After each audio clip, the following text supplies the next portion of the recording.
में मुख्यतः हम लोग विदुर के प्रश्नों के ऊपर चर्चा कर रहे थे। किस प्रकार विदुर आगे और जानना चाहते हैं, अलग अलग भगवान की शक्तियों के विषय में, विस्तारों के विषय में, विशेषतः भौतिक जगत संबंधित जितने भी भगवान के कार्यकलाप हैं उस विषय में विदुर आगे जिज्ञासा कर रहे हैं। तो हम उसी क्रम में आगे विदुर के प्रश्नों को पढ़ेंगे। श्लोक संख्या 29। वर्णाश्रम विभागंश्च रूपशील स्वभावता ऋषीणां जन्म कर्माणि वेदस्य च विकर्षणम्। अजय प्रभु। हरे कृष्णा प्रभु, दंडवत प्रणाम।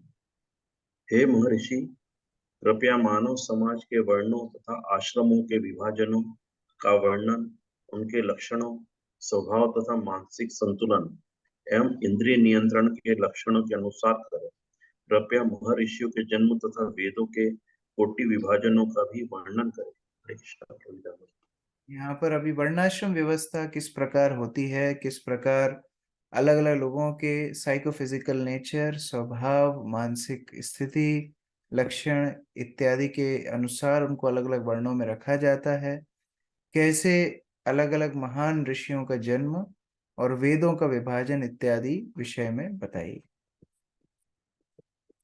यामिनी माता जी पढ़िए। हरे कृष्णा प्रभु जी, दंडवत प्रणाम। तात्पर्य: मानव समाज के 4 वर्ण ब्राह्मण, क्षत्रिय, वैश्य तथा शूद्र, 4 आश्रम ब्रह्मचारी, गृहस्थ, वानप्रस्थ तथा सन्यासी, ये सभी विभाजन गुण, शिक्षा, संस्कृति तथा मन एवं इंद्रियों पर संयम बरतने से उपलब्ध आध्यात्मिक प्रगतियां हैं। ये समस्त विभाग प्रत्येक व्यक्ति के विशिष्ट स्वभाव पर आधारित हैं, जन्म के सिद्धांत पर नहीं। इस श्लोक में जन्म का उल्लेख नहीं हुआ है क्योंकि जन्म सारहीन है।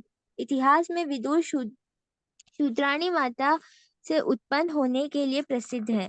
फिर भी योग्यता के अनुसार वे ब्राह्मण से भी बढ़कर हैं, क्योंकि वे यहाँ पर महर्षि मैत्रेय के शिष्य रूप में दिखते हैं। जब तक कोई कम से कम ब्राह्मण योग्यता प्राप्त न कर ले, तब तक वह वैदिक स्त्रोत्रों को सही समझ सकता। महाभारत भी वेदों का एक विभाग है, किंतु यह स्त्रियों, शूद्रों तथा द्विज बंधुओं अर्थात उच्च वर्ग की अयोग्य संतानों के लिए है। समाज का अल्पज्ञ वर्ग केवल महाभारत का अध्ययन करके वैदिक उपदेशों का लाभ उठा सकता है। हरे कृष्णा। तो ये शास्त्रों का अध्ययन अगर हम करेंगे तो किसी भी प्रकार का संशय हमारे हृदय में नहीं रहेगा कि वर्णाश्रम व्यवस्था किस प्रकार होती थी। यहाँ पर विदुर बड़े ही स्पष्ट रूप से बता रहे हैं कि कैसे उनके गुणों के आधार पर, शिक्षा के आधार पर, मन की स्थिति के आधार पर, संस्कृति के आधार पर, उनके स्वभाव, इंद्रियों पे उनका कितना संयम है, इन सब योग्यताओं के अनुसार वर्ण व्यवस्था होती थी कि व्यक्ति ब्राह्मण है, क्षत्रिय, वैश्य, शूद्र है, ब्रह्मचारी है, वानप्रस्थ है, सन्यासी है, गृहस्थ है, यह सब उसके आधार पर होती थी। यहाँ पर जन्म का उल्लेख ही नहीं है। गीता में भी भगवान ने वर्णाश्रम की जो व्यवस्था की बात की, जन्म का उल्लेख नहीं किया। तो ये हमारे समाज में अपवाद चल रहा है, ये वास्तव में शास्त्र अनुरूप नहीं है कि जन्म के आधार पर जाति होती है। यज्ञस्य च वितानानि योगस्य च पथ प्रभु नैष्कर्म्यस्य च संघस्य तंत्रम व भगवत स्मृतम। अनीता माता जी पढ़िए। हरे कृष्णा प्रभु जी, दंडवत प्रणाम। कृपया विभिन्न यज्ञों के विस्तारों तथा योग के शक्तियों के मार्ग, ज्ञान के वैशेषिक अध्ययन, सांख्य तथा भक्तिमय सेवा का उनसे भी विधानों सहित वर्णन करें। हरे कृष्णा। अलग अलग के बारे में पूछ रहे हैं। यज्ञ से मतलब यज्ञों के बारे में, वितानानि अलग अलग प्रकार की यज्ञ, योगस्य मतलब योग पद्धति, उसके बाद नैष्कर्म्य मतलब कि ज्ञान पद्धति, सांख्यस्य मतलब सांख्य पद्धति, तंत्र मतलब भक्ति अर्चन इत्यादि पद्धति, यह सभी के बारे में वो सुनना चाहते हैं। तात्पर्य सुजाता माता जी। हरे कृष्णा, दंडवत प्रणाम। यहाँ पर तंत्रम शब्द महत्वपूर्ण है। कभी कभी तंत्रम को गलती से इंद्रिय तृप्ति में लगे भौतिकवादी व्यक्तियों का काला जादू समझ लिया जाता है, किंतु यहाँ पर तंत्रम का अर्थ भक्ति का विज्ञान है, जिसका संग्रह श्री नारद मुनि ने किया। मनुष्य भक्ति मार्ग की ऐसी विधिमय व्याख्याओं का लाभ उठाकर भगवत भक्ति में प्रगति कर सकता है। सांख्य दर्शन ज्ञान की प्राप्ति का मूल सिद्धांत है, जैसा कि श्री मैत्रेय मुनि द्वारा बताया जाएगा। देवहूति के पुत्र भगवान श्री कपिल द्वारा प्रवर्तित सांख्य दर्शन परम सत्य के विषय में ज्ञान का मौलिक स्रोत है। जो ज्ञान सांख्य दर्शन पर आधारित नहीं है, वह मानसिक तर्क है और उससे कोई वास्तविक लाभ प्राप्त नहीं हो सकता। हरे कृष्ण। तो यहाँ पर सात्विक और आस्तिक सांख्य की प्रस्तुति की गई है। सांख्य मतलब होता है कैसे प्रकृति को एनालिटिकल स्टडी करके एक एक भाग को समझना, उससे शिक्षा लेना इत्यादि। तो वैज्ञानिक भी वो करते हैं, लेकिन वो नास्तिक रूप में करते हैं। यहाँ पर भगवान कपिल देव आस्तिक सांख्य की व्याख्या करेंगे, जो हम आगे इस कैंटो में ही इसी स्कंद में आगे पढ़ेंगे। और तंत्र का मतलब भी कई बार गलत रूप में लिया जाता है कि जादू टोना ये सब तंत्र है, लेकिन वास्तव में जिस तरह नारद भक्ति सूत्र इत्यादि में तंत्र की व्याख्या की गई है भक्ति, यानी कि भगवान की अर्चन पद्धति को तंत्र बोला गया है, जो यहाँ पर बताया जा रहा है। मैत्रेय से विदुर जादू टोना तो नहीं सीखेंगे, ये तो हम आगे देखेंगे ही। भक्ति विषय में जिज्ञासा कर रहे हैं, इसलिए यहाँ पर तंत्र का मतलब है भक्ति विषय जिज्ञासा। पाषाण्डपथ वैषम्यं प्रतिलोम निवेशनम जीवस्य गतयो यश्च यावतीर्गुण कर्मजा। रेखा माता जी पढ़िए। हरे कृष्ण। कृपया श्रद्धा विहीन नास्तिकों की अपूर्णताओं तथा विरोधों का वर्ण संकरों की स्थिति तथा विभिन्न जीवों के प्राकृतिक गुणों तथा कर्म के अनुसार विभिन्न जीव योनियों की गतिविधियों का भी वर्णन करें। हरे कृष्ण। तो अलग अलग प्रकार के मानवों की अभी चर्चा हो रही है, किस प्रकार अलग अलग गुणों के आधार पर इनको अलग अलग योनियों में स्थिति मिलती है और उनकी गतिविधियां किस प्रकार से प्रभावित होती हैं, उनके विषय में बताइए।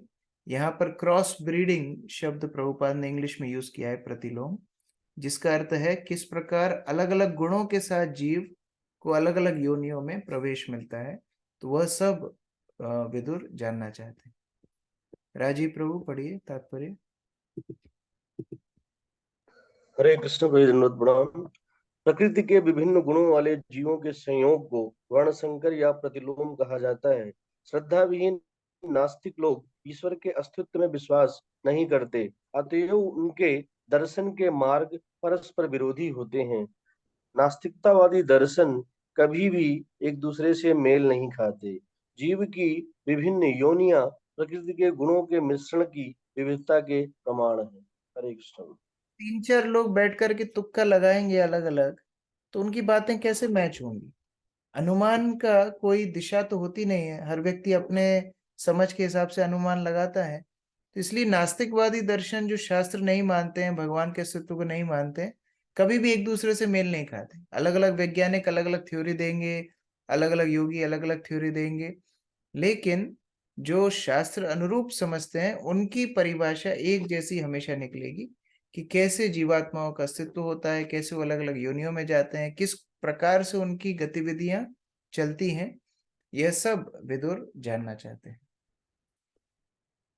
धर्म अर्थ काम मोक्षानाम निमित्तानि अविरोधता वार्ताय दंड नितेशश्च श्रुतस्य विधिं पृथक। दिग्विजय प्रभु पढ़िए। हरे कृष्ण। आप धर्म, आर्थिक विकास, इंद्रिय तृप्ति तथा मोक्ष के परस्पर विरोधी कारणों का और उसी के साथ जीविका के विभिन्न साधनों, विधि के विभिन्न विधियों तथा शास्त्रों में उल्लेखित व्यवस्था का भी वर्णन करें। धर्म अर्थ काम मोक्ष के विषय में भी बताइए और किस प्रकार इनकी स्थिति शास्त्रों में बताई है, शास्त्र अनुरूप धर्म अर्थ काम मोक्ष कैसे किया जाता है, वह सब भी आगे जानने की इच्छा है।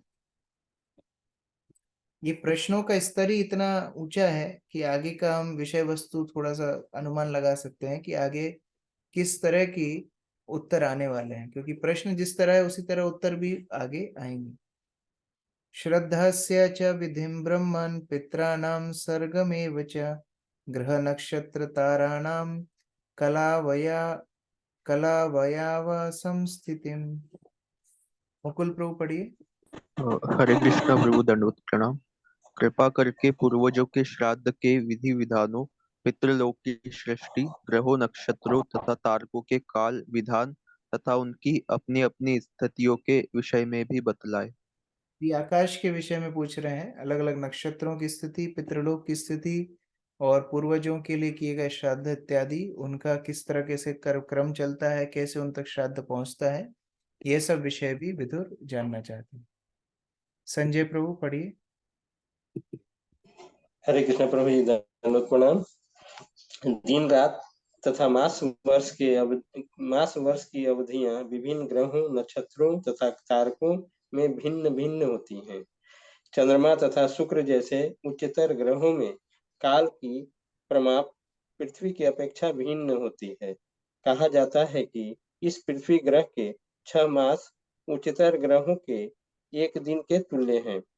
श्रीमद् भगवद गीता में ब्रह्मलोक का एक दिन चतुर्युगों से 1000 गुना वर्षों के तुल्य है, अर्थात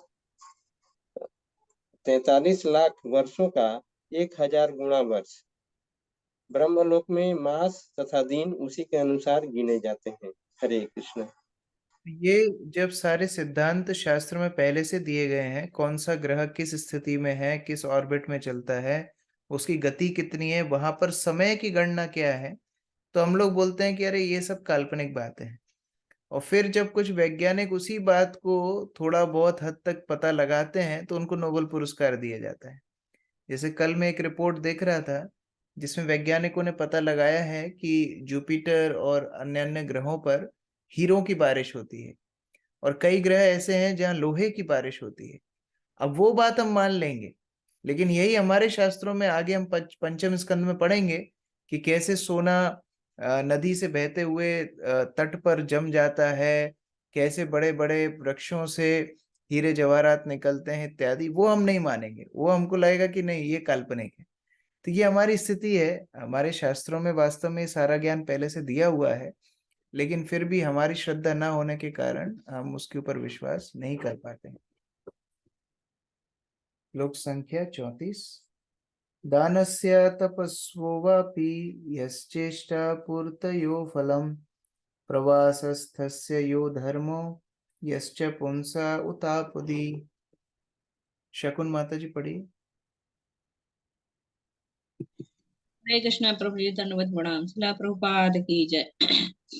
कृपया दान तथा तपस्या का एवं जलाशय खुदवाने के सकाम फलों का भी वर्णन करें। कृपया घर से दूर रहने वालों की स्थिति का तथा आपत्तिग्रस्त मनुष्य के कर्तव्य का भी वर्णन करें। तात्पर्य, जनता के उपयोग हेतु जलाशय खुदवाना महती दान कार्य है और 50 वर्ष की आयु के बाद गृहस्थ जीवन से वैराग्य लेना भद्र मनुष्य द्वारा संपन्न महान तपस्या का कार्य है। हरे कृष्णा प्रभु जी। तो इस तरह से जो दूसरों के उपकार के लिए किए गए कार्य उनके विषय में बताइए, और स्वयं की शुद्धता के लिए दान तपस्या इत्यादि किए गए उनके विषय में बताइए। और फिर कैसे व्यक्ति को वानप्रस्थ ग्रहण करके प्रवास स्थस्य मतलब घर से दूर जाना चाहिए, और आपद स्थिति में किस प्रकार से मनुष्य को अपने आप की सुरक्षा, अपने कर्तव्यों की सुरक्षा करना चाहिए, यह सब विषय में बताइए। येन वा भगवांस्तुष्येत् धर्मयोनिर्जनार्दन संप्रसीदति या वा येषाम् एतद् आख्याहि मे नघा। जय माता जी पढ़िए। हरे कृष्णा प्रभु, दंडवत प्रणाम। हे निष्पाप पुरुष, क्योंकि समस्त जीवों के नियंता भगवान समस्त धर्मों के तथा धार्मिक कर्म समस्त लोगों के पिता है, अतएव कृपा करके इसका वर्णन कीजिए कि उन्हें किस प्रकार पूरी तरह से तुष्ट किया जा सके। ये एक और जो महान प्रश्न उन्होंने पूछा है कि किस प्रकार भगवान वास्तव में सभी वस्तुओं के स्रोत पिता हैं, परम पुरुष हैं, उनको किस प्रकार से संतुष्ट किया जाए, इस विषय में भी हमको बताइए। तात्पर्य भूमिका माता जी पढ़िए। हरे कृष्ण प्रभु जी, धन्यवाद प्रणाम। समस्त धार्मिक कार्यक्रम कार्यकलाप अंतोत्गत्वा परमेश्वर को तुष्ट करने के लिए है। भगवान समस्त धर्मों के पिता हैं। जैसा कि भगवत गीता में कहा गया है, 4 प्रकार के पवित्र पुरुष अर्थार्थी, आर्थ, प्रबुद्ध, ज्ञानी तथा जिज्ञासु भक्ति द्वारा भगवान के पास पहुंचते हैं और इनकी भक्ति भौतिक स्नेह से मिश्रित होती है, किंतु इन सबों के ऊपर वे शुद्ध भक्त हैं जिनकी भक्ति सकाम कर्म या चिंतनशील ज्ञान से के किसी भौतिक कलुष से रंजित नहीं है। जो लोग जीवन भर केवल दुष्ट बने रहते हैं, उनके जीवन की तुलना असुरों से की गई है। चाहे वे कैसा भी शैक्षिक जीवन क्यों न बिताएं, वे समस्त ज्ञान से वंचित ही रहते हैं। ऐसे लुच्चे कभी भी भगवान को तुष्ट करने वाले व्यक्ति नहीं होते। इस प्रकार जो यहाँ पर विदुर की जिज्ञासा है, उस जिज्ञासा में देखने के लिए मिल रहा है कि किस प्रकार निस्वार्थ भाव से वो भगवान को तुष्ट करना चाहते हैं। ये जितनी भी जिज्ञासाएं चल रही हैं, जितना भी वो पूछ रहे हैं, वास्तव में उसके पीछे कोई भी भौतिक कारण नहीं है। उनका एकमात्र ध्येय है कि किस प्रकार वो भगवान की संतुष्टि के लिए आगे जिज्ञासा करें, कि कैसे भगवान को तुष्ट किया जाए, कैसे इस संसार को ठीक से समझा जाए, कैसे भगवत धाम जाने के लिए अग्रसर हुआ जाए। इन सब विषय वस्तुओं को ध्यान में रखते हुए विदुर पूछ रहे हैं। इसलिए जो आध्यात्मिक प्रश्न होते हैं, उन प्रश्नों का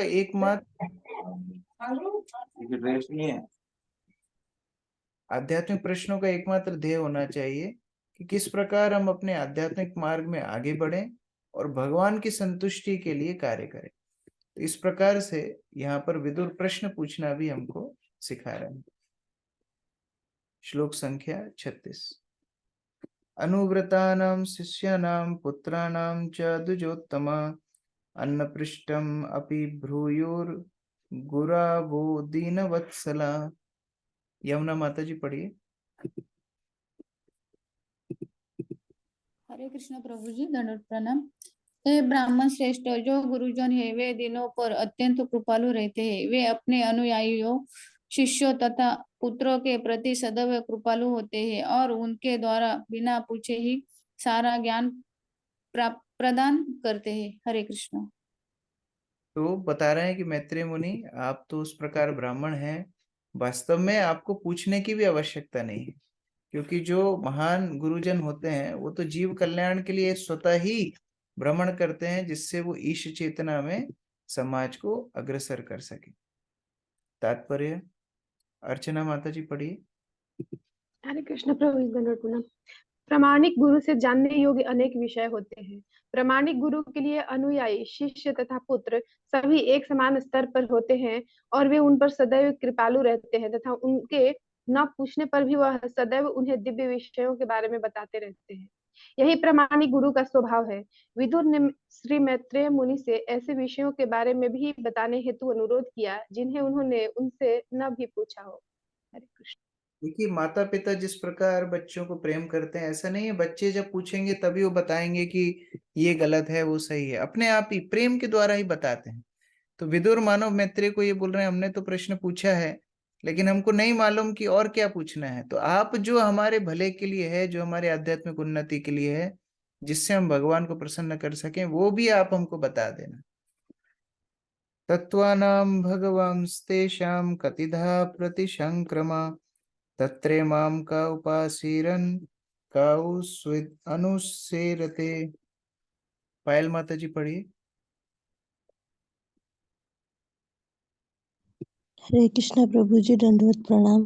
कृपया इसका वर्णन करें कि भौतिक प्रकृति के तत्वों का कितनी बार प्रलय होता है और इन प्रलयों के बाद जब भगवान सोए रहते हैं और उनकी सेवा करने के लिए कौन जीवित रहता है?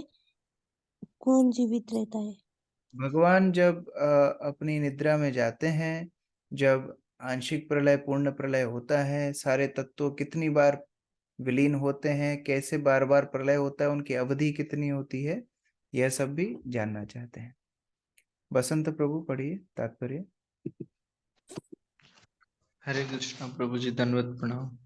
तात्पर्य ब्रह्म संहिता 5वां अध्याय 47वें 48वें श्लोक में कहा गया है कि जब महाविष्णु योग निद्रा में रहते हैं तो उनके श्वास लेते समय असंख्य ब्रह्मांडों समेत सारे भौतिक जगत प्रकट तथा अप्रकट होते रहते हैं।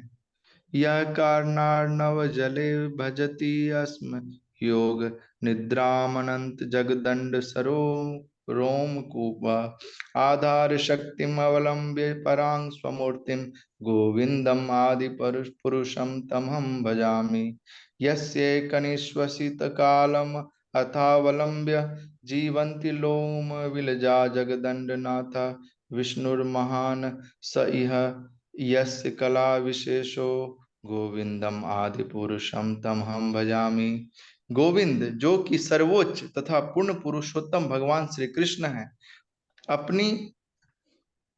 अपनी उस निद्रा के समय असंख्य ब्रह्मांडों की सृष्टि करने के लिए कारणार्णव में अनंत काल तक सोते रहते हैं।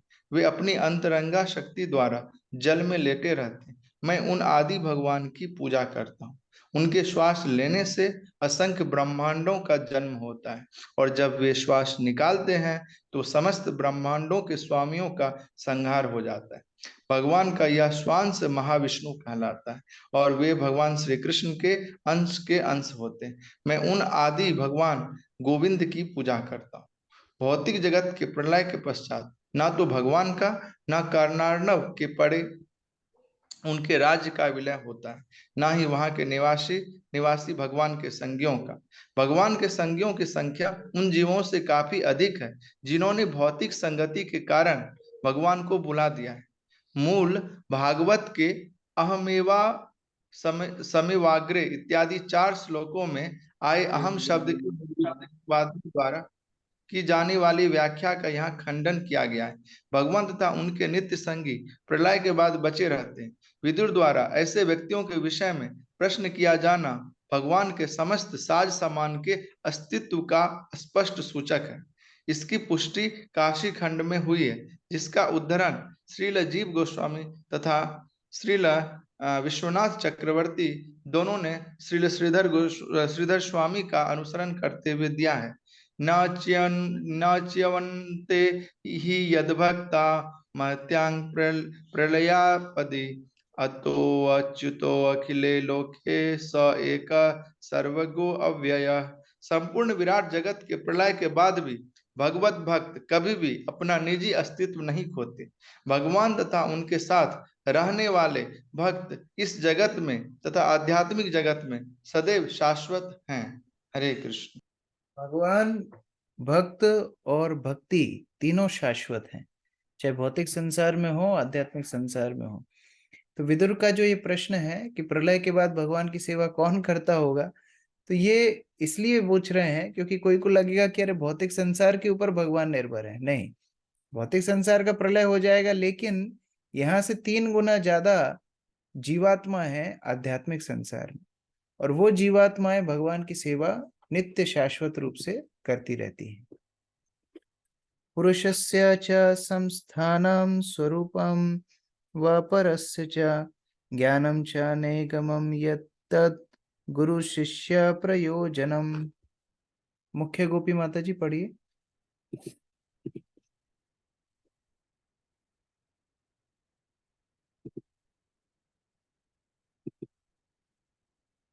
आपकी आवाज नहीं आ रही है। हरे कृष्ण प्रभु जी, दंडवत प्रणाम। प्रभु जी अब आ रही है आवाज? अभी पढ़िए। जीवों तथा पूर्ण पुरुषोत्तम भगवान के विषय में क्या क्या सच्चाइयां हैं, इसके स्वरूप क्या क्या हैं, वेदों में ज्ञान के क्या प्रशिष्ट मूल्य हैं और गुरु तथा उनके शिष्यों की अनिवार्यताएं क्या हैं। हरे कृष्ण। पर भगवान के बीच में संबंध, उनके बीच में अंतर, उनके गुण और फिर गुरु, वैदिक शास्त्रों, उनके शिष्य इत्यादि सबके विषय में आगे विदुर पूछ रहे हैं।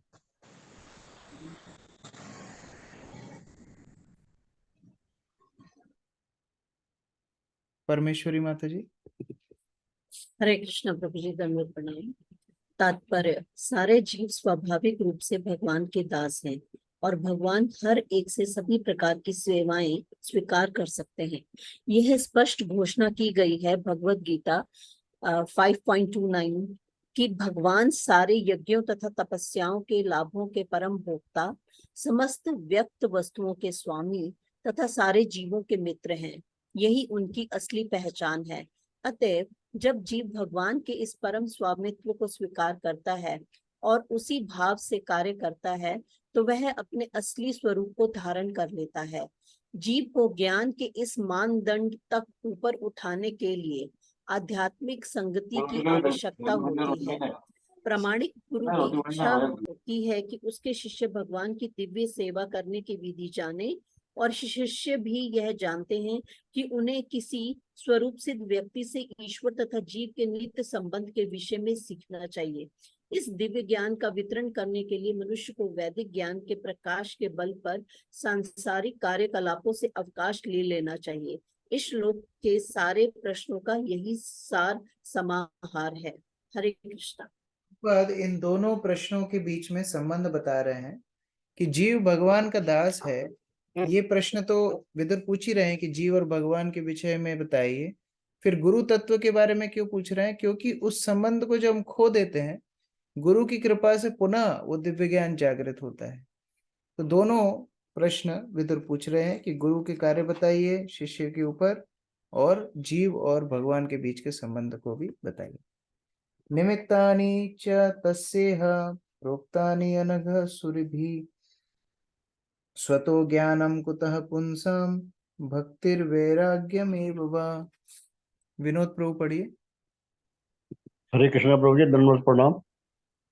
भगवान के निष्कलुष भक्तों ने ऐसे ज्ञान के स्रोत का उल्लेख किया है। ऐसे भक्तों की सहायता के बिना कोई व्यक्ति भला किस तरह भक्ति तथा वैराग्य के ज्ञान को पा सकता है। हरे कृष्ण प्रभु। तो ब्रह्म संहिता में भी बताया गया है कि जो भगवान मुनियों के लिए, बड़े बड़े ऋषियों के लिए दुर्लभ है, भगवान के निजी भक्तों के लिए सुलभ बन जाते हैं। तो भगवान के भक्त ही तो भगवान का उल्लेख कर सकते हैं। उनकी सहायता के बिना कैसे भगवान के विषय में, भक्ति के विषय में, ज्ञान के विषय में कैसे कोई जान सकता है?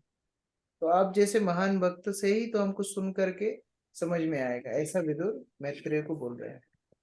राहुल प्रभु पढ़िए।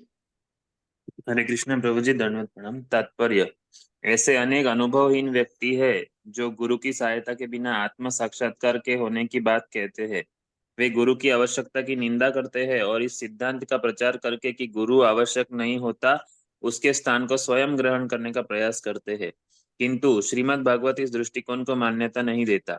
महान दिव्य विद्वान व्यासदेव को भी गुरु की आवश्यकता पड़ी थी और उन्होंने अपने गुरु नारद के आदेश के अनुसार इस महान ग्रंथ श्रीमद् भागवत की रचना की। श्री चैतन्य महाप्रभु ने भी, जो कि स्वयं भगवान कृष्ण है, गुरु स्वीकार किया। यहाँ तक कि भगवान कृष्ण ने भी प्रबुद्ध होने के लिए सांदीपनी मुनि को अपना गुरु बनाया। संसार के सारे आचार्य तथा संतों के गुरु थे। भगवत गीता में अर्जुन ने श्री कृष्ण को अपना गुरु स्वीकार किया। यद्यपि ऐसी औपचारिक घोषणा की आवश्यकता नहीं थी, अतः सभी प्रकार से गुरु स्वीकार करने की आवश्यकता के विषय में कोई संदेह नहीं रह जाता। एकमात्र शर्त है कि गुरु प्रामाणिक हो, अर्थात गुरु को परंपरा प्रणाली की उचित श्रृंखला से आया हुआ होना चाहिए। सूरी महान विद्वान होते हैं, किंतु वे सदैव अनग या निष्कलुष नहीं होते।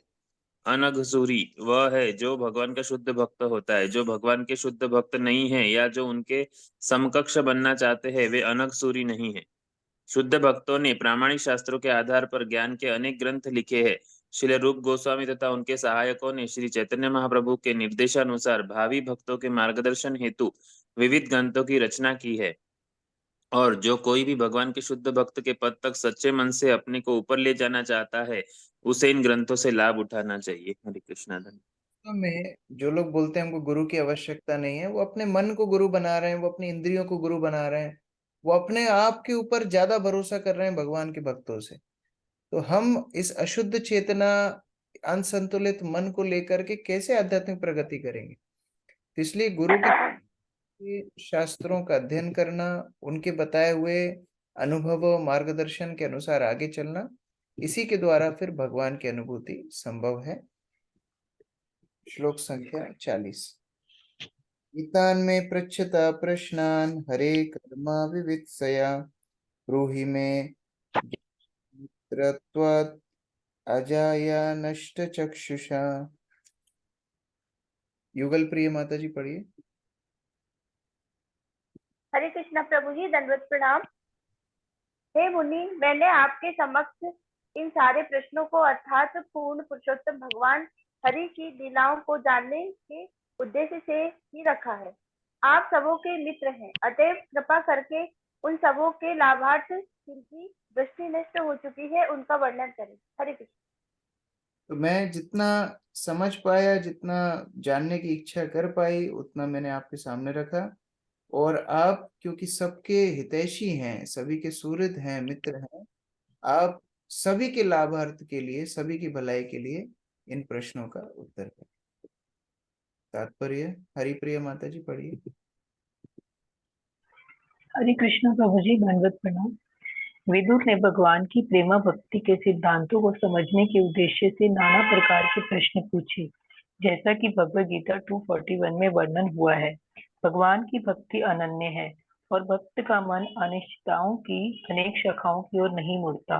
विदुर का उद्देश्य भगवान की उस सेवा में स्थिर बने रहना था जिसमें मनुष्य इधर उधर भटके बिना लीन रहता है। उन्होंने मैत्रेय मुनि की मित्रता का दावा इसलिए नहीं किया कि वे मित्रा के पुत्र थे, किंतु इसलिए किया कि मैत्रेय वस्तुतः उन सबों के मित्र थे जिन्होंने भौतिक प्रभाववश अपनी आध्यात्मिक दृष्टि खो दी है। हरे कृष्ण।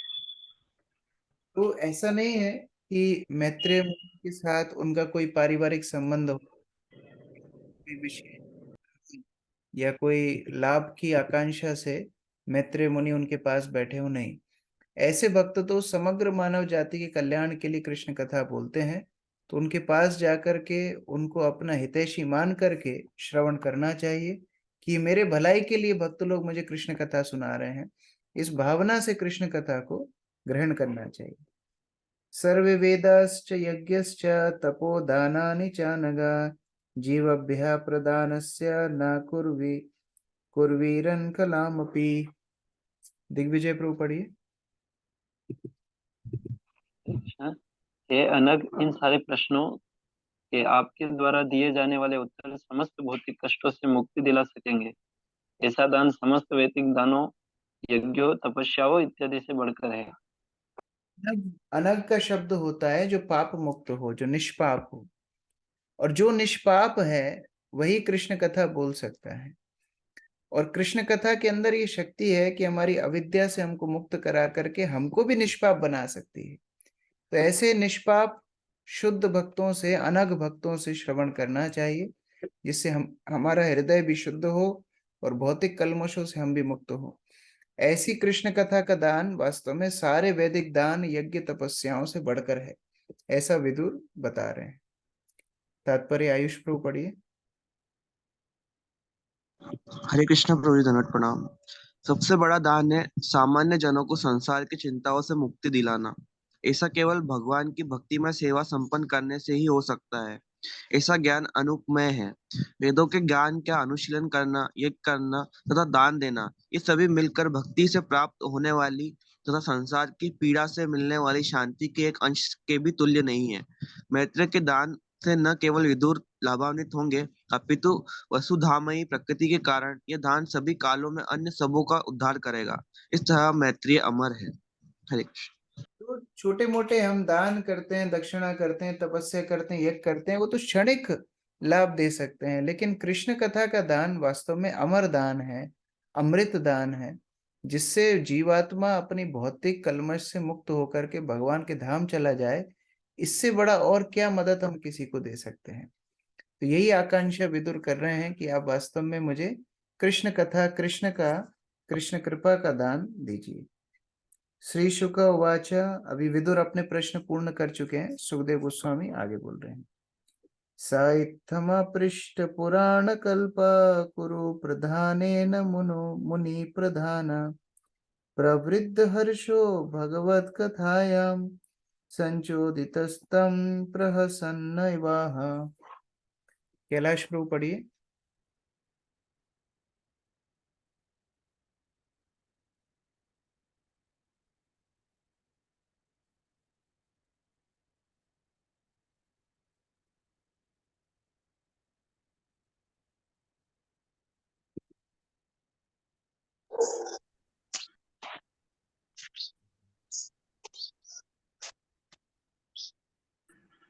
हरे कृष्ण प्रभु जी, दंडवत प्रणाम। मैं पढ़ूं आपके आज्ञा से? हाँ पर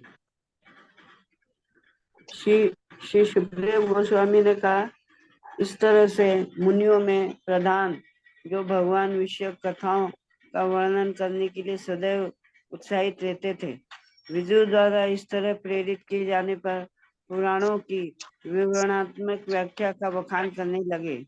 वे भगवान के दिव्य कार्यकलापों के विषय में बोलने के लिए अत्यधिक उत्साहित थे। भक्त लोग तो वैसे ही कृष्ण कथा बोलने के लिए हमेशा उत्साही रहे, हमेशा ही उत्साही। ये नहीं फर्क पड़ता कि कौन सामने बैठे हैं, कितने लोग सुन रहे हैं।